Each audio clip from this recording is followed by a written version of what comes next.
जय हिंद दोस्तों, नमस्कार। मैं पंकज आप सभी का स्वागत करता हूं बुद्धा के इस ऑफिशियल यूट्यूब चैनल पर। कैसे हैं आप सभी? आशा और उम्मीद करता हूं आप सभी अच्छे होंगे और अच्छे से अपनी तैयारी कर रहे होंगे। तो जैसा आप सब जानते हैं, रेलवे एनटीपीसी और रेलवे ग्रुप डी मतलब आने वाली वैकेंसी हैं, और रेलवे एसआई, रेलवे कांस्टेबल, इन सब के आपके एग्जाम आने वाले हैं। उन सभी को देखते हुए ये आपके सामने एक छोटा सा प्रैक्टिस सेट है। वो प्रश्न है इसमें जो प्रीवियस ईयर में आपसे पूछे गए हैं, उन्हीं सारे प्रश्नों पर चर्चा करने वाले हैं।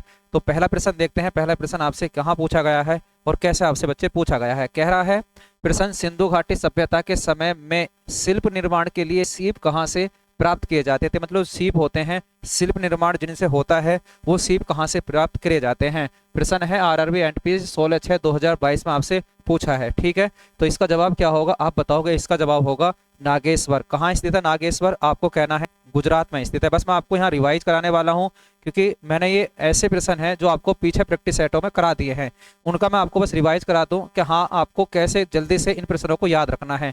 जल्दी खत्म हो जाएगी क्लास, 20-25 मिनट में जितने भी मैंने आपको पीछे सारे प्रश्न कराए हैं उन्हीं का एक बच्चे रिवीजन है। ठीक है, आपको मैंने पढ़ाया है, पूरा डिस्कस करके आपको समझाया है कि नागेश्वर कहाँ स्थित था। बच्चे आप बताओगे ये गुजरात में स्थित था। कहाँ? गुजरात में स्थित था। आप बताओगे कहाँ? गुजरात में। रोपड़ कहाँ है? आप सब जानते हैं रोपड़ स्थित है बच्चे, पंजाब के अंदर रोपड़ स्थित है। अगला प्रश्न देखते हैं, अगला क्या कह रहा है।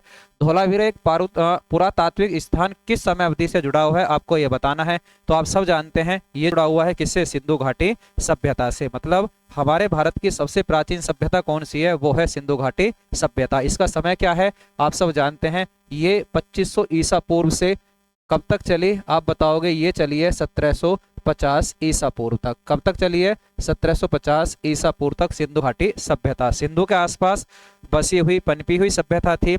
और हम सब जानते हैं हड़प्पा नामक स्थान पर इसे सबसे पहले खोजा गया, इसलिए इसे हड़प्पा सभ्यता भी कहा जाता है। मैंने कहा ये प्रश्न सब मैंने आपको करा दिए हैं, आज केवल उनका रिवाइज चल रहा है। आज उन सारे क्वेश्चनों को मैं आपको रिवाइज करा रहा हूँ। अगला प्रश्न देखते हैं। अगला प्रश्न क्या है।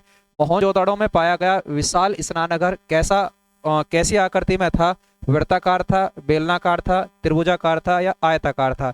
तो आप बताओगे ये आयताकार था बच्चे। एक प्रकार का हम कह सकते हैं स्विमिंग पूल था, जहां पानी को भरकर रखा जाता था। उतरने के लिए सीढ़ियां थी, चारों तरफ उसके रूम बने हुए थे, मतलब जहां रूम में रुका करते थे। और उतरने के लिए क्या थी? सीढ़ियां, और पानी वहां कुएं से भरा जाता था। और वो कैसा बना हुआ था? आयताकार बना हुआ था। हम ये कह सकते हैं उसकी लंबाई 29 फीट और चौड़ाई 23 फीट हुआ करती थी। लगभग आप ये कहोगे 2 मीटर के आसपास वो क्या था बच्चे?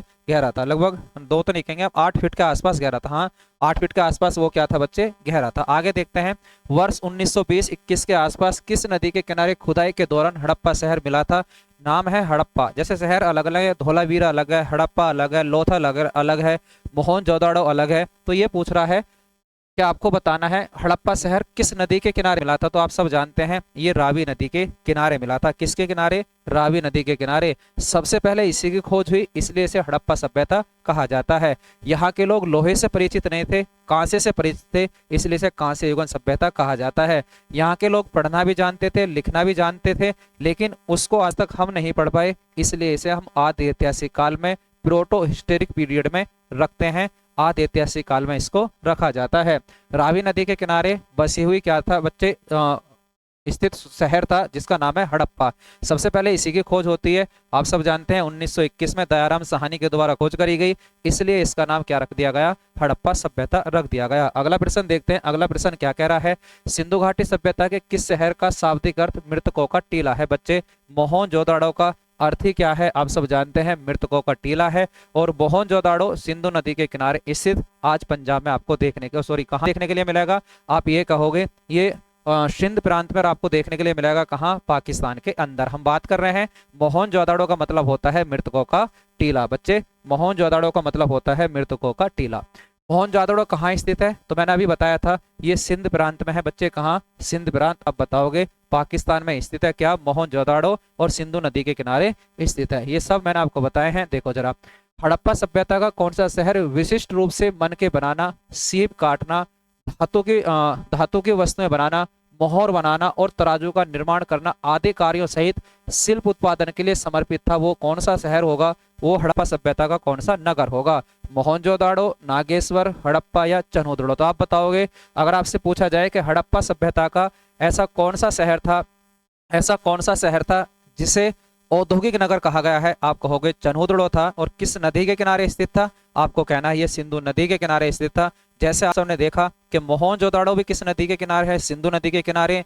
चनहुदड़ो भी, और एक शहर और है बच्चे कोट दीजी, वो भी सिंधु घाटी सभ्यता का ही शहर है, और वो भी आपको सिंधु नदी के किनारे ही देखने के लिए मिलता है। तो हम बात करेंगे चनहुदड़ो को। मैं क्या कह रहा हूँ कि उस समय का ये एक प्रकार का औद्योगिक नगर है, जहां से क्या क्या मिलते हैं आप बताओगे? इस शहर से मनके बनाने के, सीप काटने के, धातुएं बनाने के, मोहर बनाने के, तराजू बनाने के बहुत सारे ऐसे है ना कारखाने देखने के लिए मिलते हैं। आगे देखते हैं, सिंधु घाटी सभ्यता के निम्न में से किस स्थल को सबसे पहले खोजा गया था? आपको अभी अभी मैंने आपसे चर्चा करी थी कि सबसे पहले बच्चे हड़प्पा को खोजा गया था, ना कि मोहनजोदड़ो को। उसके बाद मोहनजोदड़ो के खोजा गया राखलदास बैनर्जी के द्वारा, हड़प्पा को दयाराम साहनी के द्वारा। आप सब जानते हैं लोथल कहाँ स्थित है? गुजरात में स्थित है, बंदरगाह था। और कालीबंगा का मतलब होता है काली चूड़ियां। और कालीबंगा कहाँ स्थित है? आप कहोगे राजस्थान में स्थित है। हम बात कर रहे हैं सिंधु घाटी सभ्यता के महत्वपूर्ण प्रश्नों की।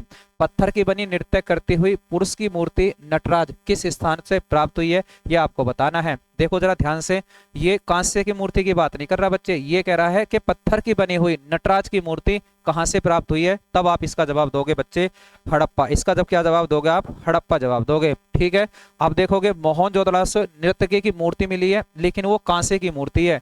वो किसकी मूर्ति है? आप कहोगे वो बच्चे कांसे की मूर्ति है। किसकी मूर्ति है? कांसे की मूर्ति है। हम बात कर रहे हैं किसकी मूर्ति बनी हुई है बच्चे? पत्थर की बनी हुई है और नटराज की मूर्ति है। तब आप बताओगे हड़प्पा से प्राप्त हुई है। अगला देखते हैं, अगला प्रश्न आपसे क्या कहना चाहता है? सिंधु सभ्यता के इनमें से किस स्थल में जलाशयों के साक्ष्य प्राप्त हुए हैं? आपको बताना है जलाशय कहाँ से प्राप्त हुए हैं। तो ये बहुत बेहतरीन, बहुत ही शानदार प्रश्न है। जलाशय प्राप्त हुए हैं कहाँ से? आप बताओगे धोलावीरा से। बड़े बड़े जलाशय कहाँ से प्राप्त हुए हैं? जहाँ पानी को इकट्ठा करके रखा जाता था वो स्थान था धोलावीरा। लोथल मैंने बताया था भोगवा नदी के किनारे है, गुजरात में। कोट दीजिए, ये भी बच्चे कहाँ हैं? पंजाब वाले मतलब पाकिस्तान वाले क्षेत्र में, सिंधु नदी के किनारे। और आप बताओगे कालीबंगा कहाँ है? राजस्थान के अंदर है बच्चे, राजस्थान के अंदर। अगला देखते हैं, पुरातात्विक स्थल सूरकोतदा किस राज्य में स्थित है? आपको बताना है कि सूरकोतदा कहाँ है। आप कहोगे ना तो राजस्थान, ना पंजाब, ना बिहार, ये स्थित है कहाँ? गुजरात के अंदर। ये कहाँ स्थित है? गुजरात के अंदर स्थित है बच्चे सूरकोतदा। आगे, वर्ष 1946 में भारतीय पुरातत्व सर्वेक्षण के महानिदेशक के रूप में किसने पदभार संभाला था? जब देश आजाद हुआ था उस समय कौन बने थे भारतीय पुरातात्विक सर्वेक्षण विभाग के अध्यक्ष? आप बताओगे रैम व्हीलर बने थे। कौन? रैम व्हीलर, है ना। आप सब जानते हैं कनिंघम को क्या कहा जाता है? भारतीय पुरातात्विक विज्ञान का आप पिता बताओगे किसको? आपको कहना है भारतीय पुरातात्विक साक्ष्य जो सर्वेक्षण विभाग होता है उसके जो पिता हैं वो कनिंघम को कहा जाता है। जब देश आजाद हुआ उस समय कौन थे? रैम व्हीलर थे। रखलदास बैनर्जी मैंने अभी आपको बताया। जो राखलदास बैनर्जी हैं बच्चे वो कौन है? जिन्होंने मोहनजोदड़ो की खोज करी थी। और दयाराम साहनी तो आप सब जानते हैं कौन है, जिन्होंने सिंधु घाटी सभ्यता के पहले शहर को खोजा, हड़प्पा को। उन्हें दयाराम साहनी कहा जाता है या दयाराम साहनी कहते हैं। और सर जॉन मार्शल उस समय, जिस समय खुदाई चल रही थी बच्चे, उस समय डायरेक्टर या महानिदेशक हुआ करते थे। कौन? Sir John Marshall. कौन हुआ करते थे? Sir John Marshall. ये सब मैं आपको पढ़ा चुका हूँ। प्रसिद्ध सिंधु घाटी स्थल मोहनजोदड़ो की पहली बार खुदाई किस प्रख्यात पुरातत्वविद द्वारा की गई? आपसे पूछा जा रहा है। तो ये पूछ रहा है कि सिंधु घाटी स्थल मोहनजोदड़ो, हड़प्पा नहीं कह रहा आपसे, ये मोहनजोदड़ो की पहली बार खुदाई किसके द्वारा करी गई? तो आप बताओगे आर.डी. बैनर्जी के द्वारा। आर.डी. बैनर्जी के द्वारा, राखलदास बैनर्जी के द्वारा इसकी खुदाई करी है ना। आप गलती मत कर देना, दयाराम साहनी मत लगा देना। ये हड़प्पा नहीं कह रहा बच्चे, ये सिंधु घाटी सभ्यता नहीं कह रहा। ये कह रहा कि सिंधु घाटी सभ्यता का मोहनजोदड़ो शहर, उसकी खुदाई सबसे पहले किसके द्वारा? आर.डी. बैनर्जी के द्वारा की गई। अगला प्रश्न देखते हैं, सिंधु सभ्यता की सबसे महत्वपूर्ण विशेषता क्या थी? वस्तु विनिमय। एक वस्तु को आप मुझे दोगे और मैं आपसे दूसरी वस्तु ले लूंगा तो उसे कहते हैं वस्तु विनिमय, मतलब अदला बदली करना। फिर स्थानीय परिवहन प्रणाली, आप कहोगे नहीं। ईंट के बने भवन या प्रशासनिक प्रणाली, आप कहोगे ईंट से प्रत्येक घर बने हुए मिले थे, इसलिए हम कहते हैं कि ईंट के जो भवन है यहाँ देखने के लिए मिलते हैं। सिंधु घाटी सभ्यता की सबसे महत्वपूर्ण विशेषता ये थी कि यहाँ ईंटों के बने हुए भवन थे। आदि ऐतिहासिक काल में इसको रखा गया है। सिंधु घाटी सभ्यता थी, कैसी सभ्यता थी? चर्चा कर रहा था अभी, मैं आपको बता रहा था कि लोह युगन ये सभ्यता तो नहीं है, तो ये कांसे की युगन सभ्यता थी, क्योंकि यहाँ कांसे का प्रयोग होता था। इसलिए तो यहाँ युद्ध के साक्ष्य प्राप्त नहीं होते हैं, क्योंकि युद्ध लड़ने के लिए तलवार की आवश्यकता होती है और तलवार बनाने के लिए लोहे की आवश्यकता होती है। है और लोहा आपको यहाँ से देखने के लिए नहीं मिलता। शेर के अस्थि पंजर यहाँ से कहीं नहीं मिलते हैं। तो आप बताओगे लोहे और शेर से परिचित नहीं है कौन? सिंधु घाटी सभ्यता के लोग। तो आप बताओगे सिंधु घाटी सभ्यता कांस्य युगन सभ्यता थी। अगला देखते हैं, सिंधु घाटी सभ्यता के लोग किसकी पूजा करते थे बच्चे? ये सबसे मेन तो हम कहेंगे कि मातृ देवी की पूजा करते थे। मिट्टी के बहुत सारी मातृ देवी की बनी हुई मूर्तियां मिली हैं, उससे अनुमान लगाया जाता है कि ये लोग मातृ देवी की पूजा क्या करते थे। लेकिन आपसे ऑप्शन देखने पड़ेंगे, ऑप्शन में आपसे क्या कह रहा है? तो ये पशुपति भगवान शिव की मूर्ति हम देखने को मिलती है बैठे हुए, मतलब ये कह सकते हैं एक पत्थर की बनी हुई मूर्ति मिली है जिसके चारों तरफ 4 पशु मिले हैं बच्चे। जैसे गेंडा मिला है, हाथी मिला है, चीता मिला है और भैंसा मिला है चारों तरफ, और एक त्रिशूल मिला है। तो अनुमान ये लगाया गया है कि ये लोग पशुपति, है ना, पशुपति यानी भगवान शिव की क्या करते थे? पूजा क्या करते थे? तो आप बताओगे पशुपति की ये क्या करते थे? पूजा करते थे। और एक जो सींग वाला गेंडा होता है, या सॉरी एक सींग वाला जो बैल होता है, वो इनके समय इस समय ज्यादा हम ये कहेंगे पूजा के लिए प्रचलित थे, या उसको ज्यादा ये मान्यता देते थे। हम बात कर रहे हैं किसकी? सिंधु घाटी सभ्यता की। ये पशुपतिनाथ की पूजा क्या करते थे? अगला प्रश्न देखते हैं, हड़प्पा सभ्यता की महत्वपूर्ण निम्नलिखित में से कौन सा पशु प्राय देखा गया है? यही तो बात मैं भी कर रहा हूँ, ना तो हिरन, ना लोमड़ी, ना शेर। आप बताओगे बैल सबसे ज्यादा देखा गया है। बैल की पूजा ये क्या करते थे? भगवान पशुपति की पूजा करते थे। ज्यादातर ये प्रकृति को मानते थे, सभी पेड़ पौधों की, पानी मतलब सूर्य की, इन सब की ये उपासना करते थे बच्चे। ठीक है, आगे चलते हैं, अगला प्रश्न देखते हैं। अगला प्रश्न आपसे क्या कह रहा है? निम्नलिखित में से कौन सा हड़प्पा स्थल शिल्प कलाओं के उत्पादन से संबंधित नहीं है? आपको ये बताना है कौन सा ऐसा शहर है जो शिल्प कलाओं के उत्पादन से संबंधित नहीं है। आप इसका मुझे जवाब कमेंट बॉक्स में भी बता सकते हो। अगर आप बाद में वीडियो देखोगे तो इसका जवाब आप कमेंट बॉक्स में मुझे बता सकते हो, कौन सा ऐसा है जो शिल्प कलाओं से जुड़ा हुआ नहीं है। आंसर आपके सामने है बिल्कुल। ऋग्वेद में 1028 सूक्त हैं जिन्हें 10 पुस्तकों में वर्गीकृत किया गया है, जिन्हें नाम से जाना जाता है मंडल कहते हैं बच्चे। उन्हें क्या कहते हैं? मंडल। मतलब ऋग्वेद के अंदर 1028 सूक्त हैं, 10 मंडल हैं, और आप सब जानते हैं 10,462 उसमें रचनाएं देखने के लिए मिलती हैं। और सूक्त कितने हैं? 1028 सूक्त इसमें दिए गए हैं। अगला प्रश्न देखते हैं, अगला क्या कहना चाह रहा है आपसे? हाँ, बृहद्रणायक, मुंडक और तैत्तिरीय निम्नलिखित में से किस श्रेणी के धार्मिक ग्रंथ के उदाहरण है? आपको बताना है। तो आप बताओगे बच्चे ये क्या है? उपनिषद हैं। आप सब जानते हैं 108 क्या है? उपनिषद हैं, जिनमें से 13 प्रमुख माने गए हैं। जैसे मुंडक उपनिषद या मुंडक्य उपनिषद किससे जुड़ा हुआ है? अथर्ववेद से जुड़ा हुआ है। और आप बताओगे बृहद्रणायक और तैत्तिरीय ये जो हैं ये दोनों ही किससे जुड़ा हुआ है? यजुर्वेद से जुड़ा हुआ उपनिषद है। यानी उपनिषद वेदों से जुड़े हुए हैं बच्चे। वेद तब पूरे माने जाते हैं जब उनके उपनिषद, जब उनके अरण्यक, जब उनके ब्राह्मण ग्रंथ उनके साथ हों। तो उनके ये क्या है? अपने हम ये कह सकते हैं पढ़ने के लिए बनाए गए हैं, और इनको हम क्या कहते हैं? उपनिषद बोलते हैं। और उपनिषद को हम वेदांत भी कहते हैं बच्चे। क्या बोलते हैं? वेदांत भी कहा जाता है। ठीक है, बृहद्रणायक, मुंडक और तैत्तिरीय क्या है? उपनिषद हैं। आप सब जानते हैं जातक कथाएं गौतम बुद्ध से जुड़ी हैं। महाकाव्य रामायण और महाभारत हैं। पुराणों की संख्या कितनी है? 18 है। इन्हें लौ, महर्ष और उग्रश्रवा के द्वारा लिखा गया है।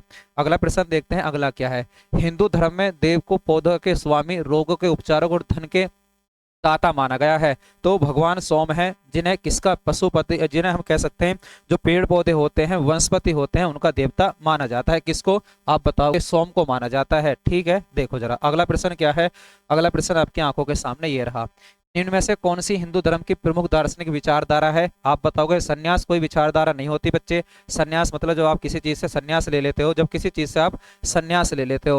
मोक्ष, जब व्यक्ति की मृत्यु हो जाती है, निर्वाण प्राप्त हो जाता है, तो मोक्ष को कहते हैं, मोक्ष की प्राप्ति। अर्थ कहते हैं बच्चे, धन को कहते हैं। और आप सब जानते हैं वैशेषिक विचारधारा होती है, और जिसे किसने दिया था? आप सब जानते हैं इसे बच्चे कणाद ने दिया था। किसने? कणाद ने दिया था। वैशेषिक विचारधारा को किसने दिया है? कणाद ने दिया है। अगला प्रश्न देखते हैं, निम्न में से किस वेद को कर्मकांड ग्रंथ के रूप में भी जाना जाता है? ठीक है, आप बताओगे कौन सी है? यजुर्वेद है, सामवेद है, ऋग्वेद है, या अथर्ववेद है? अथर्ववेद है बच्चे। कौन सा? अथर्ववेद, जिसे कर्मकांड ग्रंथ के नाम से भी जाना जाता है। अगला देखते हैं बच्चे, अगला प्रश्न क्या है? यजुर्वेद से संबंधित है। यजुर्वेद किससे संबंधित है? गायत्री मंत्र, यज्ञ के अनुष्ठानों, जादू टोना, रोग से। आप बताओगे यज्ञ के जो अनुष्ठान है वो किस में दे रखे हैं? यजुर्वेद में। ठीक है, यजुर्वेद जो गद्य और पद्य दोनों में लिखा गया है, यजुर्वेद में ही दिया गया है यज्ञ के अनुष्ठानों के बारे में। जादू और टोना यजुर्वेद में नहीं मिलेंगे बच्चे, अथर्ववेद में मिलेंगे। गायत्री मंत्र कहाँ से लिया गया है? आप सब जानते हैं ऋग्वेद के 3रे मंडल से लिया गया है। क्या? गायत्री मंत्र। राग कहते हैं, राग मतलब संगीत, और संगीत जुड़ा हुआ है किससे? आप सब जानते हैं संगीत जुड़ा हुआ है किससे जुड़ा हुआ है? तो आप बता सकते हो जो है ना। हाँ, यजुर्वेद की कितनी शाखाएं, तो दो शाखाएं हैं, कृष्ण यजुर्वेद और शुक्ल यजुर्वेद। आप बता सकते हो इसकी कितनी शाखाएं हैं, दो शाखाएं हैं। उसकी अलग अलग शाखाओं में फिर उससे बांटा गया है। ठीक है, अगला देखते हैं, वैदिक ग्रंथों के अनुसार संग्रहणी का अर्थ क्या है। जो कोषाध्यक्ष या खजांची होते थे उन्हें क्या कहा जाता था बच्चे, संग्रहणी कहा जाता था। ठीक है, देखो अगला प्रश्न क्या है। अगला, निम्नलिखित में से कौन सा ग्रंथ वैदिक साहित्य का हिस्सा नहीं है। ब्राह्मण, उपनिषद, पिटक, अरण्यक। ब्राह्मण बताना है, उपनिषद बताना है, पिटक या अरण्यक। आप बताओगे पिटक नहीं होगा, क्योंकि पिटक तो किससे जुड़ा हुआ है, भगवान गौतम बुद्ध से जुड़ा हुआ है। त्रिपिटक की हम बात करते हैं तो ब्राह्मण ग्रंथ है, उपनिषद है, अरण्यक है, ये किससे जुड़े हुए हैं, वैदिक साहित्य से जुड़े हुए हैं। जरूर, चारों वेदों के अपने ब्राह्मण ग्रंथ होते हैं, चारों वेदों के अपने उपनिषद होते हैं और चारों वेदों के अपने अरण्यक होते हैं। ये कहीं ना कहीं वेद से जुड़े हुए हैं। लेकिन पिटक तो किससे जुड़े हुए हैं, बौद्ध धर्म से जुड़े हुए हैं। किससे, बौद्ध धर्म से। 60वां क्वेश्चन है, ये हिंदू धर्म में इनमें से किस देवता को सर्जनकर्ता माना जाता है। किसको सृजनकर्ता माना गया है, ब्रह्मा को, गणेश को, महेश को, विष्णु को। तो ये तो बहुत सिंपल सा प्रश्न है, आप इसे कमेंट बॉक्स में मुझे बता सकते हो कि किसको माना गया है। बहुत बेहतरीन प्रश्न है बच्चे ये। प्रारंभिक हिंदू दर्शन में जीवन के कितने चरण बताए गए हैं, कि जीवन के कितने चरण होते हैं बच्चे, जीवन जीने के कितने चरण बताए गए हैं आपको बताना है। तो आप सब जानते हैं जीवन के 4 चरण बताए गए हैं। जैसे सबसे पहले 25 साल तक ब्रह्मचार्य, फिर 25 साल तक गृहस्थ, फिर 25 साल में वानप्रस्थ, मतलब वन, और फिर लास्ट में आगे बच्चे आप अपने ज्ञान की प्राप्ति है, मोक्ष के रास्ते पर जाने का, बिल्कुल लास्ट वाले समय में। ऐसे 4 बताए गए हैं, तो 4 ही आपको याद रखने हैं। प्रारंभिक हिंदू धर्म में जीवन के कितने चरण हैं, 4 चरण बताए गए हैं। माना गया है कि 100 साल की व्यक्ति की क्या होती है, उम्र होती है। ग्रुप डी में पूछा गया है, चारों वेदों में से किस वेद को यज्ञ सूत्रों के वेद के रूप में जाना जाता है, जिसमें यज्ञ के बारे में, जिसमें समान उद्देश्य के लिए इच्छित छंदों के साथ साथ विभिन्न संस्कारों के लिए अपनाए जाने वाले गद्य सूत्र भी शामिल हैं। तो आप बताओगे वे यजुर्वेद है। कौन सा वेद है वो, यजुर्वेद है। ठीक, बिल्कुल सिंपल और साधारण प्रश्न है, ग्रुप डी में आपसे पूछा गया है। उपनिषद शब्द में उप क्या है, उप मैं आपको समझाता हूँ कि उपनिषद का मतलब होता है निकट बैठकर। निकट बैठकर गुरुओं को, गुरुओं से प्रश्न पूछे गए हैं शिष्यों के द्वारा और गुरुओं ने उसके आंसर दिए हैं, उन्हें क्या कहा जाता है, उपनिषद कहा जाता है। उपनिषद का मतलब होता है निकट बैठकर। तो जहां भी निकट लिख रहा हो या पास लिख रहा हो, ये उपनिषद का क्या होता है, शाब्दिक अर्थ होता है। ठीक है, आगे देखते हैं अगला प्रश्न क्या कहना चाहता है। ऋग्वेद के सोर्सों के रूप में भी जाना जाता है, आपको बताना है जो ऋग्वेद के स्त्रोत हैं उसे किस रूप में जाना जाता है। तो आप सब जानते हैं उन्हें सूक्त कहा जाता है बच्चे। क्या कहा जाता है, सूक्त। ज्ञान, रुद्र या कर्मकांड नहीं, उन्हें सूक्त कहते हैं। कितने सूक्त हैं, अभी अभी चर्चा करी थी, 1028 सूक्त हैं। कितने मंडल हैं, आप सब जानते हैं 10 मंडल हैं, इस बात को आप बता सकते हो। निम्नलिखित में से वेदों को गीत की पुस्तक माना जाता है। मैंने अभी आपको बताया था गीत की पुस्तक किसको माना जाता है, सामवेद को माना जाता है। गीत की पुस्तक किसको, सामवेद को माना जाता है। अब देखते हैं अगला प्रश्न क्या कह रहा है। सबसे पुराना वेद सब जानते हैं, सबसे पुराना वेद कौन सा है, ऋग्वेद। सबसे नवीन वेद कौन सा है, आप कहोगे अथर्ववेद। दोनों ना गद्य और पद्य में लिखा हुआ यजुर्वेद, और भारतीय संगीत के लिए जाना जाता है कौन सा, सामवेद। आगे, वेदों का इनमें से कौन सा अंग जटिल शब्दों के अर्थ में व्याख्या के लिए प्रसिद्ध है। बच्चे आपको ये बताना है कि अगर वेदों के जटिल अंग हमें निकालने हैं, जटिल शब्दों के अर्थ में व्याख्या निकालनी है, तो उसके लिए क्या फेमस है, निरुक्त फेमस है बच्चे। क्या, निरुक्त। ठीक है, छंद, कल्प, ये क्या है, ये वेदांग है बच्चे। और वेदांग कितने होते हैं, 6 वेदांग होते हैं। कितने होते हैं, वेदांग 6 होते हैं। आगे देखते हैं, भारत का राष्ट्रीय आदर्श वाक्य सत्यमेव जयते कहाँ से लिया गया है। तो आप बताओगे ये मुंडकोपनिषद से लिया गया है। कहाँ से, मुंडकोपनिषद से लिया गया। सब जानते हैं इस बात को भी। किस वेद में संगीत से संबंधित है, अभी अभी मैं चर्चा कर रहा हूँ कि ये जुड़ा हुआ है किससे, सामवेद से जुड़ा हुआ है। से संगीत और से सामवेद। ठीक है, याद कर सकते हो आसानी से आप। आगे देखो, वेदों को इंडो आर्यन सभ्यता का सबसे पहले साहित्यिक अभिलेख माना जाता है। इसमें शामिल 4 वेदों के नाम ऋग्वेद, सामवेद, यजुर्वेद, और चौथा कौन सा है, आप बताओगे अथर्ववेद है। चौथा कौन सा है, अथर्ववेद है। आगे, मुंडकोपनिषद संबंधित है, आप सब जानते हैं। ये पूछ रहा है मुंडक उपनिषद, ये जुड़ा हुआ है किससे, अथर्ववेद से। या मुंडक के आ जाता, ये भी अथर्ववेद से। तैत्तिरीय आ जाता, आप बताओगे किससे जुड़ा हुआ है, आप कहोगे यजुर्वेद से जुड़ा हुआ है। ब्रह्मण द्राणायक आ जाए तब आप बताओगे किससे, यजुर्वेद से। जब आ जाए बच्चे तैत्तिरीय, तब आप बताओगे किससे है, हाँ अभी बताया था मैंने किससे जुड़ा हुआ, यजुर्वेद से। अगला देखते हैं, भारत के वैदिक काल की अवधि क्या है। वैदिक काल की अवधि बता रहा है 1500 से 600 ईसा पूर्व होना चाहिए, पूर्व होना चाहिए, लेकिन यहाँ दे रखा है कितना, 1500 से 500, तो आप इसे भी टिक कर सकते हो। निम्नलिखित में से कौन सा वेद जादुई अनुष्ठानों और वशीकरण से संबंधित है। तो आप सब जानते हैं अथर्ववेद इससे जुड़ा हुआ है। अगला प्रश्न देखते हैं, अगला क्या कह रहा है। निम्नलिखित में से किस उपनिषद में वसुदेव कुटुंबकम शब्द का उल्लेख किया गया है। ऐसा उपनिषद है बच्चे ये महा उपनिषद। छंदोग्य उपनिषद से सबसे पहले भगवान कृष्ण के बारे में मिलता है। ठीक है, आगे देखते हैं अगला प्रश्न क्या है, उपनिषदों की संख्या कितनी मानी गई है। तो 108 तो माने गए हैं उपनिषद, लेकिन आज 11 या 13 कहीं लिखा मिल जाए या 12, ये आज प्रमुख माने जाते हैं। 13 सही होता है, लेकिन इसने ऑप्शन में 11 दिया है, 11 को आप मानेंगे। सबसे पुराना उपनिषद कौन सा है आपको बताना है। छंदोग्य उपनिषद ही सबसे पुराना है, क्योंकि भगवान कृष्ण महाभारत जो उनसे जुड़ी हुई है बच्चे, पूरा देवकी के पुत्र के बारे में यही चर्चा करी गई है भगवान कृष्ण की। प्रारंभिक भारतीय दार्शनिक के अनुसार प्रत्येक वस्तु कितने मूल तत्वों से मिलकर बनी है। तो प्राचीन काल में बताया जाता था कि 5 मूल तत्वों से मिलकर बनी है, जिसमें हम भगवान कहते हैं भैसु भूमि, गैसु गगन, नैसु नीर, ऐसु अग्नि, है ना, आप सब जानते हैं। इन 5 तत्वों से मिलकर बनी है क्या, 5 तत्वों से मिलकर ये बताते थे कि प्रत्येक वस्तु मिलकर बनी होती है। ठीक है। कठोपनिषद में नचिकेता नामक एक किशोर और देवता के बीच एक उपनिषद है जिसका नाम है कठोपनिषद। इसमें एक देवता और एक व्यक्ति के बीच एक छोटा सा बालक है, उसके बीच में बातें होती हैं। तो आपसे पूछ रहा है कि वो बच्चा तो नचिकेता था, तो भगवान कौन थे। तो भगवान यम थे, यानी दोनों के बीच में जो चर्चा होती है भगवान यम, और साथ में कौन थे, हाँ बिल्कुल। अब देखो, अब कहानी स्टार्ट हो जाती है किसकी, ये कहानी हो जाती है महाजनपद की। तो मैंने आज सिंधु घाटी सभ्यता के और साथ में किसके, जो रेलवे में पूछे गए हैं वेदों से जुड़े हुए वैदिक सभ्यता के, आपको सारे प्रश्न करा दिए। फिर आगे ऐसे ही आपको रिवाइज कराऊंगा किसके, वे आपको कराने वाला हूं मैं जो बौद्ध धर्म है, जैन धर्म है, उनके और महाजनपदों के। तो आज के लिए इतना ही, मुलाकात करेंगे आपसे बच्चे आने वाली अगली क्लास में। आज के लिए, है ना, जय हिंद जय भारत।